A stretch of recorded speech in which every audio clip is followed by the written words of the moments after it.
Hey church, welcome to day 10 of the book of Proverbs, and we're going to look at Proverbs chapter 10 obviously, and what a great series of just getting God's wisdom into your world.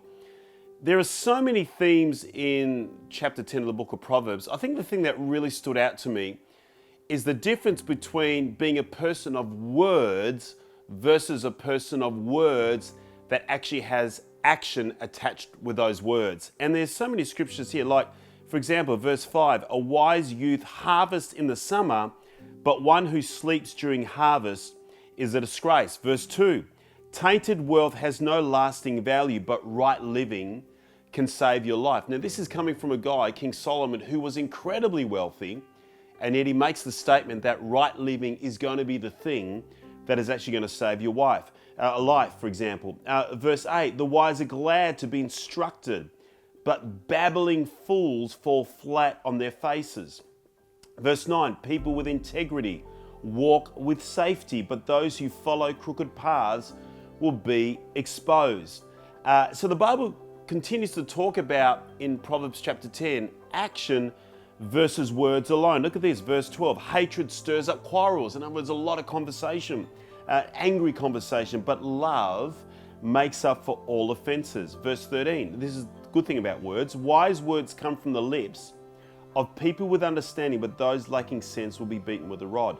Wise people treasure knowledge, but the babbling of a fool invites disaster. Look at this, verse 19, too much talk leads to sin.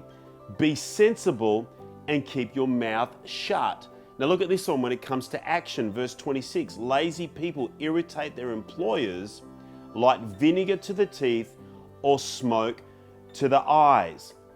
And again, verse 32, the lips of the godly speak helpful words, but the mouth of the wicked speaks perverse words. You know, I think in today's day and age that we are often so many times judged on our words, and part of that is important.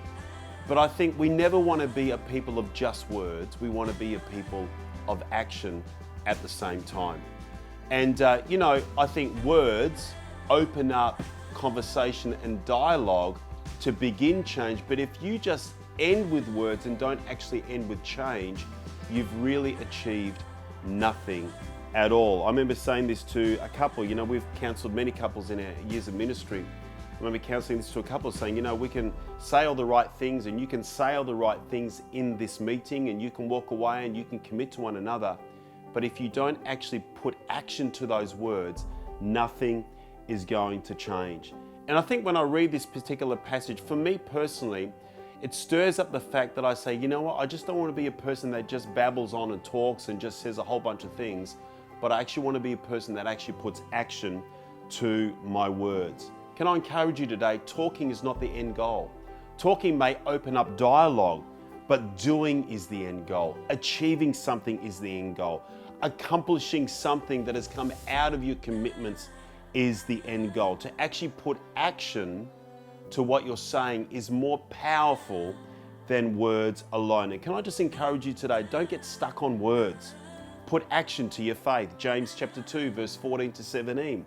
Says this, what good is it, dear brothers and sisters, if you say you have faith, but you don't show it by your actions?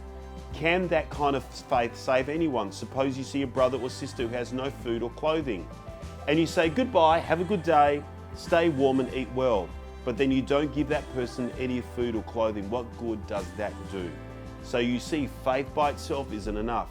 Unless it produces good deeds, it is dead and it is useless. Again, in the New Testament, when it comes to our faith in Christ, just to say I have faith in him really has no power to change the world. But when you put action to your faith, has the incredible ability to actually make a difference in people's lives. I see this in the church. I see this the way that we reach out into the community. We can say we have faith, but unless that faith is demonstrated by we care and by some of the things that we do around the world, it really is not going to bring a significant difference in people's lives.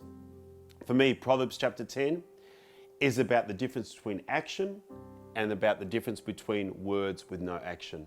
Let words open up the dialogue, but let's never stop at words. Let's be people that actually put action to our faith. Have a great day.